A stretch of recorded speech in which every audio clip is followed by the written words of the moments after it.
बऱ्याच लोकांना ना पत्ताकोबी म्हणजेच कॅबेज खायला आवडत नाही. आज मी तुम्हाला इतकी छान चवदार टेस्टी अगदी सिंपल पद्धतीने डाळ कोबीची भाजी बनवून दाखवणार आहे. खायला इतकी चवदार लागते, बनवायला सोपी आहे. झटकेपट टिफिनसाठी दुपारच्या जेवणामध्ये जर काय सुचत नसेल अशा वेळेस ही सिंपल भाजी तुम्हाला खूप आवडेल. बघू शकता मस्त अशी झणझणीत ही पत्ताकोबी डाळ टाकून बनवलेली आहे. तर चला बघूया आपण याला लागणारं साहित्य, बनवायची एक छोटीशी रेसिपी. आणि व्हिडिओ आवडला तर लाईक करा, चॅनलला सबस्क्राईब करा. इकडे बघू शकता मस्त असा फ्रेश पत्ताकोबी बारीक कट करून घेतला. आईने कट केलेला आहे, पण माझी कटिंग म्हणजे मी जे कापते ना पत्ताकोबी ते एकदम पातळ पातळ असे मस्त उभे काप असतात, पण हे आईने छानपैकी कट करून दिलं आहे. त्यानंतर मी इथे अर्धी वाटी चण्याची डाळ भिजत ठेवली. अंदाजे 2-3 तास किंवा जास्तीत जास्त 2 तास भिजत ठेवायचं. ही अशी छानपैकी भिजून निघली बघू शकता. चणे डाळीऐवजी तुम्ही मुगाची डाळसुद्धा इकडे वापरू शकता. त्यानंतर आपण अशी ही फ्रेश पत्ताकोबी कट करून घ्यायची आहे. याला लागणारं साहित्य म्हणजे काहीच नाही, फक्त मिरची, कांदा, टमाटर. सिंपल भाजी आहे. तर बघू शकता फक्त एवढं साहित्य लागणार आहे आपल्याला. तर कढाईमध्ये तेल तापवून मी याच्यामध्ये अर्धा चमचा राई जिरे टाकलेले आहे. त्यानंतर हे मिरची, कांदा, टमाटर टाकून घेतले.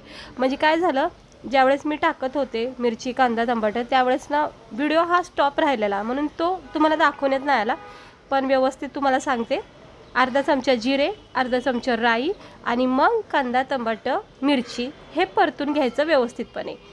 जोपर्यंत ह्याचा छानपैकी कच्चापणा निघून जात नाही, रंग चेंज होत नाही कांद्याचा, टमाट्याचा, तोपर्यंत परतून घ्यायचं. त्यानंतर याच्यामध्ये अगदी चिमूटभर धना पावडर, चवीनुसार मीठ ह्याच स्टेजवर टाकून घ्या, कारण मग एकजीव होऊन जातं, भाजीला पण मस्त मग पॅक होतं. आता मी मीठ टाकलं आहे, थोडा धना पावडर टाकला आहे, थोडासा किंचित आपण याच्यामध्ये गरम मसाला टाकणार आहोत. हे बघा अगदी थोडा टाकायचा, कारण ह्या भाजीला ना मसाले वगैरे लागत नाही जास्त, फक्त एक चव वाढवण्यासाठी टाकलेले.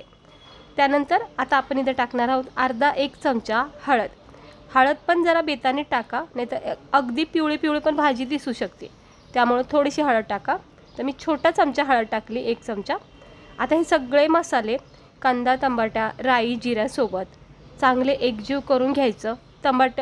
मीठ आपण टाकलेलं आहे, त्यामुळं मीठ टाकायची गरज नाही नंतरून. आता हे चांगलं परतून झालं, थोडंसं तेल सुटलं की मग आपण याच्यामध्ये भिजवलेली जी चण्याची डाळ आहे किंवा मुगाची डाळ असेल भिजवलेली, ती याच्यामध्ये ह्या स्टेजवर टाकून घ्या. काय होतं, डाळीला ना छान मसाल्याची कोटिंग भेटते. हळद, मीठ, मसाला पॅक होतो डाळीला, मग त्याची पण एक वेगळी चव येते मग भाजीला. नाही तर वरून टाकलं ना मग जरा कमी जास्त बॅलन्स बिघडू शकतो चवीचा. म्हणून सुरुवातीलाच ही डाळ वगैरे जी पण वापरतात ती याच्यामध्ये अशी टाकून घ्यायची. हे बघा आता चांगली कोटिंग लागली बघा सगळ्या मसाल्याची. कांदा, टमाटर, हळद, मीठ, मसाला जे पण आपण टाकले ते डाळीला व्यवस्थितपणे पॅक झाले. आता मग आपण कोबी आपली कापलेली टाकायची. ही भाजी तुम्ही सकाळी टिफिनला अगदी कमी वेळामध्ये करू शकता. फक्त डाळ रात्री भिजत ठेवायची. आता ही सगळी कोबी मी याच्यामध्ये टाकून घेतली. हलक्या हाताने गॅस स्लो करून मिक्स करून घ्या.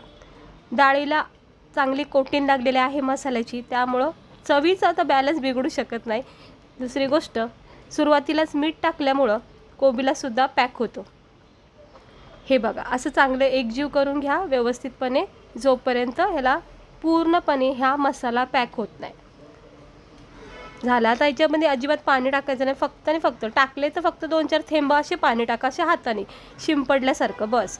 आता मी याच्यावर झाकण ठेवलं आहे, पाणी तर अजिबात टाकलंच नाही आहे. फक्त ह्या ज्या वाफा निघतात ना, ह्या वाफेवरच ही भाजी तयार होती. अजिबात पाण्याचा थेंब लागत नाही. जर कदाचित चिटकली गेली थोडीशी तरच मग थेंबभर असं पाणी टाका. हे बघू शकता. पुन्हा एकदा झाकण ठेवायचं, 1-2-3 मिनटं झाकण उघड-झाप करायची आणि वाफेवर मस्त ही भाजी मग तयार होती. याच्यामध्ये तुम्ही मॅगी मसालासुद्धा टाकू शकता. आता पाहू शकता तुम्ही, डाळ छानपैकी भिजली असल्यामुळं ती लगेच वाफेवर शिजली जाते. मग आता आपली ही भाजी झालेली आहे तयार खाण्यासाठी. एक वाफ अजून देते आणि आता बघा परफेक्ट भाजी तयार झालेली आहे. पत्ताकोबी डाळ टाकून चमचमीत झमझमीत अशी ही भाजी केलेली आहे. हे बघा किती छान सुटसुटीत मोकळी अशी ही चवदार पत्ताकोबीची भाजी तयार आहे खाण्यासाठी. तर गरमागरमच आपण याला प्लेटमध्ये सर्व करूया. एकदम मोकळे सुटसुटीत झालेले आहे, अजिबात अशी चिपचिप नाही झालेली आहे, म्हणजे गाळ झाली नाही जास्त. तर सुंदर अशी आपली ही टेस्टी भाजी तयार झाली. तर गरमागरम कढाईमधून डायरेक्ट प्लेटमध्ये काढायचं. ज्वारीच्या भाकरी बनवायच्या किंवा गरमागरम पोळ्या बनवायच्या. दुपारच्या जेवणासाठी मी ही भाजी आज बनवली आहे. तर पाहू शकता मस्त अशी झणझणीत भाजी, कारण मी मिरच्या ज्या वापरल्यात ना त्या तिखट मिरच्यात. तर झणझणीत भाजी झालेली आहे. याच्यामध्ये तुम्ही हिरवे वाटाणे शेंगाचे असतात ना ते सुद्धा टाकू शकता, किंवा एक बटाटा असं उभे काप करून सुद्धा टाकू शकता, म्हणजे डाळीच्या व्यतिरिक्त. आता इकडे बघू शकता किती मस्त सुंदर अशी ही आपली टेस्टी भाजी तयार झालेली आहे खाण्यासाठी. टिफिनला सुद्धा खूप भारी भाजी आहे, नक्की ट्राय करा ज्यावेळेस घाई असेल. आता मी पोळ्या करून ठेवलेल्या आहेत गरमागरम, आणि अशी गरमागरम टेस्टी भाजी असेल आणि सोबत पोळ्या, वा वा वा काय बात आहे. तर पहिला घास हा तुमच्यासाठी, आणि आता मी जरा टेस्ट करते. म्हणजे डाळ ना इतकी छान शिजली गेली, आणि भाजीचा पण एक क्रंचीपणा, म्हणजे अगदी मी गाळ भाजी नाही केली त्यामुळं छानपैकी भाजीची चव आलेली आहे. आणि दुसरी गोष्ट ना, मसाल्याचा एक छोटासा याला टचअप भेटला, तो एक चव खूप मस्त भेटली आहे. तर मला तर राहत नाही, आता मी फिनिश करणार आहे. दुपारी भूक लागली, आणि भूक लागली की अशी भाजी खायला भेटली की मग काय बात आहे.